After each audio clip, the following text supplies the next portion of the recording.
Bienvenidos a este acto de clausura de la promoción 2003-2006 de Enfermería de la Escuela Universitaria Virgen de las Nieves de Granada. Creo que es el momento de la lección final de este curso que va a impartir el profesor don Juan Manuel Jerez Hernández, cuando quiera.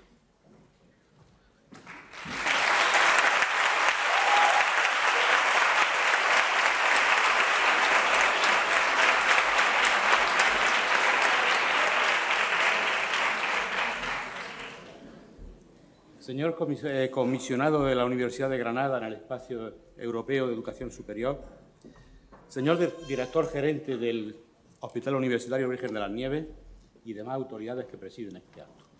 Señoras, señores, queridos, ya casi, ex alumnos, inmerecido y no pequeño es el honor que estos alumnos me dispensan al haberme propuesto, por elección democrática y supongo que anónima, el pronunciar unas palabras a guisa de última lección de este importante periodo de su formación que ahora finaliza. Elección que le agradezco profundamente. Aún a riesgo de pecar de inmodesto, me ha parecido oportuno contar algunos recuerdos de mi propio aprendizaje, que ya empieza a ser largo, para que sirvan de descripción de una época. Es un resumen, no os preocupéis. Yo fui a una escuela de niños, como todos los niños, de esas que se llamaban unitarias. No sabíamos lo que significaba esa palabra, pero a mí siempre me recordó aquello que tanto nos decían a diario, de una grande y libre, que tampoco sabíamos lo que significaba, ni falta que nos hacía. Porque ni los niños ni las niñas nos preocupábamos de saber lo que querían decir las cosas. Las creíamos y ya está.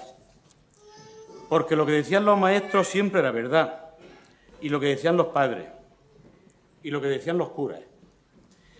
Si no creíamos lo que decíamos los maestros, decían que éramos niños malos.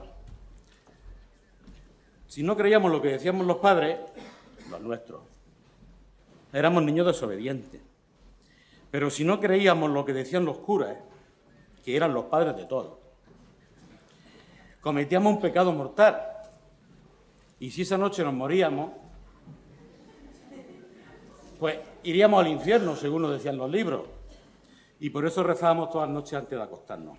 Por si nos moríamos por la noche, que de día no se moría nadie, no ir al infierno. Los niños de familias bien iban a colegios de curas o frailes, que se llamaban de pago, los colegios.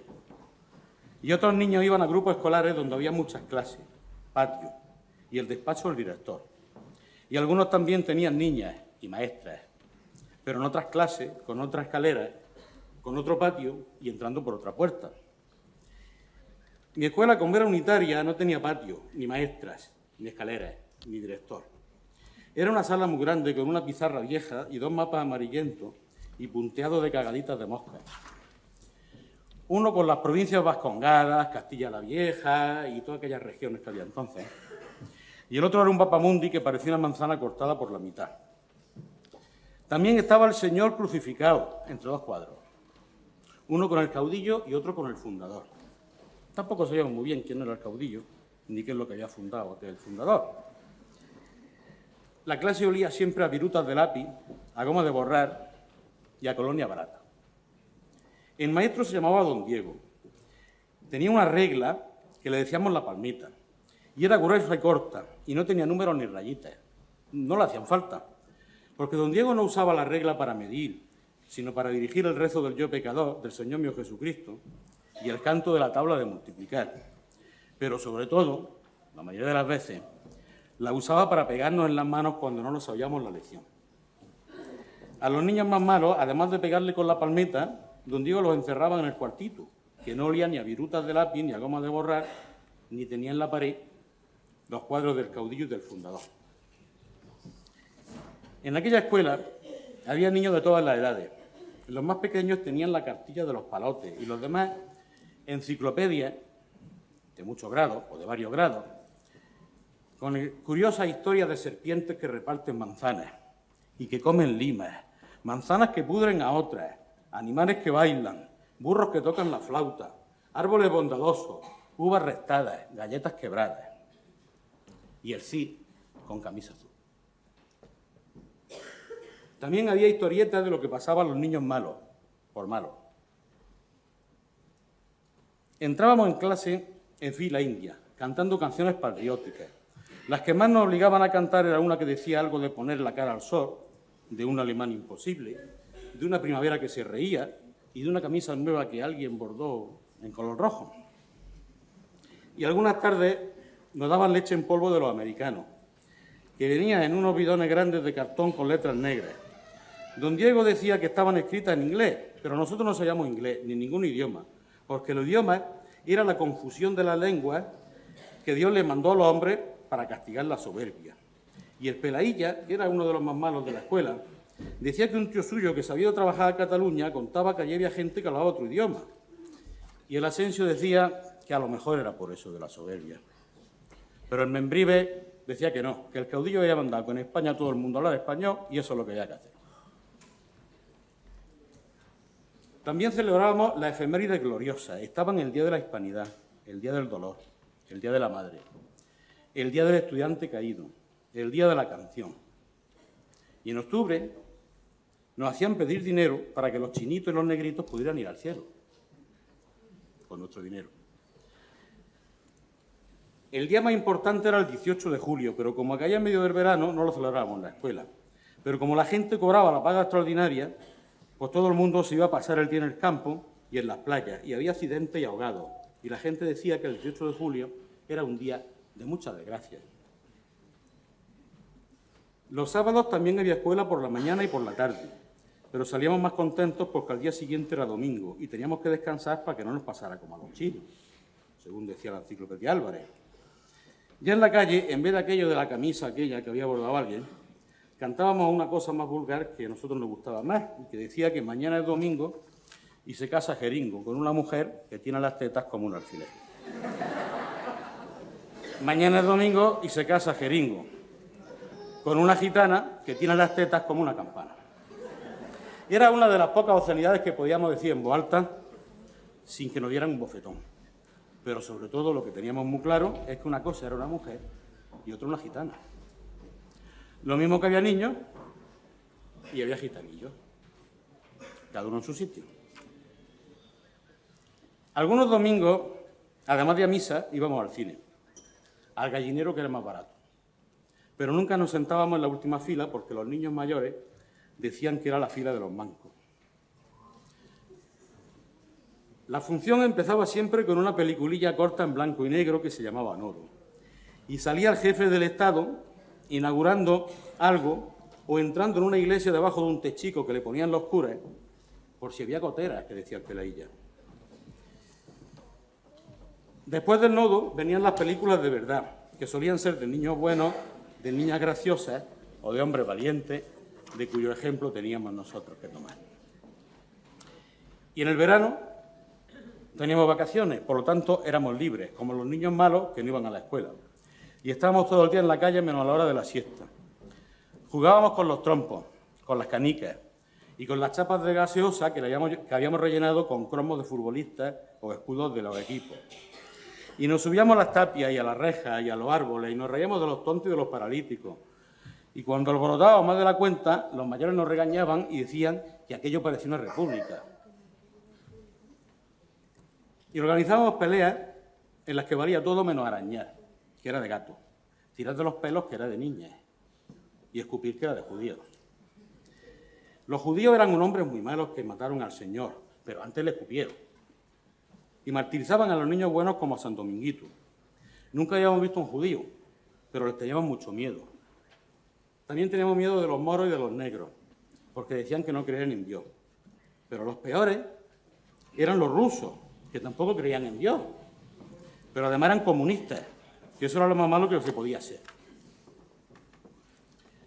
Los niños jugábamos con los niños y las niñas con las niñas, sin juntarnos, porque entonces nos decían que éramos mariquitas. Y oíamos la radio que tenían puesta los mayores para escuchar los seriales y los discos dedicados. Y nos gustaba una canción de un negrito del África tropical que estaba todo el día cantando mientras trabajaba en el campo. Y a nosotros nos daba envidia, porque ese sí que era libre. Sin ir a la escuela, sin hacer deberes y sin tener que aprenderse la tabla de multiplicar a palmetazo limpio. Cuando ya habíamos aprendido todas las oraciones posibles y todos los himnos patrióticos y todos los verbos, algunos fuimos al instituto. Era un edificio grande, con varios pisos, muchas clases, y profesoras y profesoras. Esa era la novedad. Y teníamos que ponernos de pie cuando entraban en clase. Allí además teníamos muchas asignaturas. Y además las Tres Marías, que eran la gimnasia y la formación del espíritu nacional que la daban unos hombres arrimados al régimen. Y la religión, que la explicaban unos curas con sotana a los que teníamos que besarle la mano. Había institutos de niños e institutos de niñas y colegios de monjas, cuyas puertas solíamos rondar, salir de clase detrás de aquellos uniformes de faldas por debajo de las rodillas, bajo la severa mirada de alguna monja tiesa y bigotuda. Y es que habíamos aprendido que aquellos los niños con las niñas, los niños con los niños y las niñas con las niñas ya no nos gustaba. Los sábados por la tarde, que no había instituto, jugábamos con los juegos de mesa o leíamos tebeo. Había tebeos de niños y tebeos de niñas. Fue entonces cuando empezó a aparecer aquel artefacto nuevo que se filtraba en nuestras mentes, pero nosotros no le hacíamos mucho caso, porque nuestros padres no tenían dinero para comprarlo y seguían gustándonos más los juegos, los tebeos y el ser libre en la calle. Pero poco a poco fue sustituyendo a los maestros y a los curas en aquello de decirnos cómo teníamos que pensar.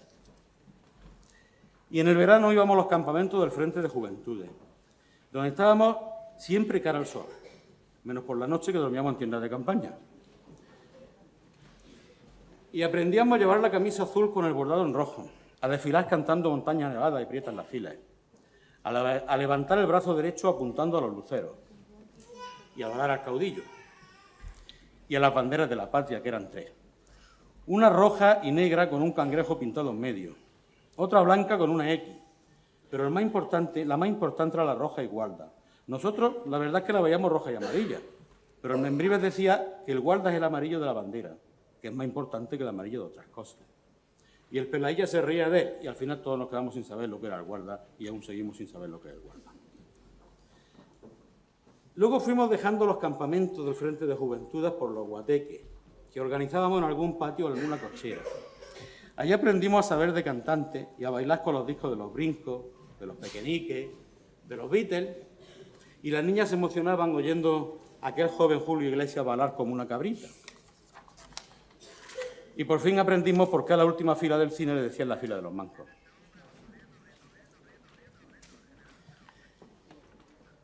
Algunos menos fuimos a la universidad, donde el guarda, que era amarillo, el azul de la camisa, el rojo con que la abordaron, se difuminaron en nuestra mente y ya todo lo veíamos en tono grises. Y aprendimos lo que eran los alborotadores y los elementos subversivos. Y que además de cantantes y cantadores, había cantautores, que cantaban unas canciones muy interesantes. Algunas incluso no las entendíamos porque estaban en otro idioma, que ya había más idiomas en España, pero eran muy interesantes. Tanto que la policía venía a escucharlas. También aprendimos a entender lo que se quería decir, pero no se decía, a leer entre líneas y a enterarnos de lo que pasaba en España oyendo emisoras de radio que no estaban en España. Y nos llevaron al ejército para que aprendiéramos a ser hombres, decían. Hasta que de pronto todo cambió y tuvimos que aprender cosas nuevas, como a votar. Y que ya no hay mariquitas, hay gay. No hay moros, hay ciudadanos magrebíes. Y que el negrito aquel que cantaba cultivando no era tan libre como nos creíamos, es víctima de la explotación infantil. Y que en el ejército ya no se aprende a ser hombre, dicen. Ya pasada y casi olvidada aquella juventud, aprendimos a vivir otra vez con y como la gente joven, que no era tan fácil. Y tuvimos que aprender a escribir sin bolígrafo, a explicar sin pizarra, y a dar clases sin dar clases. Qué duda cabe que en este aprendizaje, al menos en su etapa más reciente, vosotros no sois ajenos. Vuestra forma de encarar la vida, vuestra ilusión, vuestra alegría, constituyen para nosotros una buena enseñanza y en no pocas ocasiones también un ejemplo. Por eso, hoy, al final de este periodo fundamental en vuestra formación, me permito, ya que me habéis dado la palabra, aconsejaos que aprendáis lo más pronto posible a asumir la responsabilidad de ejercer con honestidad, aptitud y diligencia la profesión para la que habéis sido preparados, con vuestro esfuerzo y con nuestra ayuda, sin buscar pretextos para prolongar la dependencia de vuestros padres, que ya va siendo hora. Que mantengáis la mente libre, abierta, para estar siempre aprendiendo. Que deis más valor al trato, al tacto, a la caricia y al respeto que al afán de grandeza o la obsesión de ser o parecer importante. Aprended también a pensar, a decidir, a buscar vuestras propias metas, a luchar por vuestros sueños y a no rendiros. Y sabed que siempre habrá 1000 razones para desanimarse, pero muchas más para no hacerlo. Muchas gracias.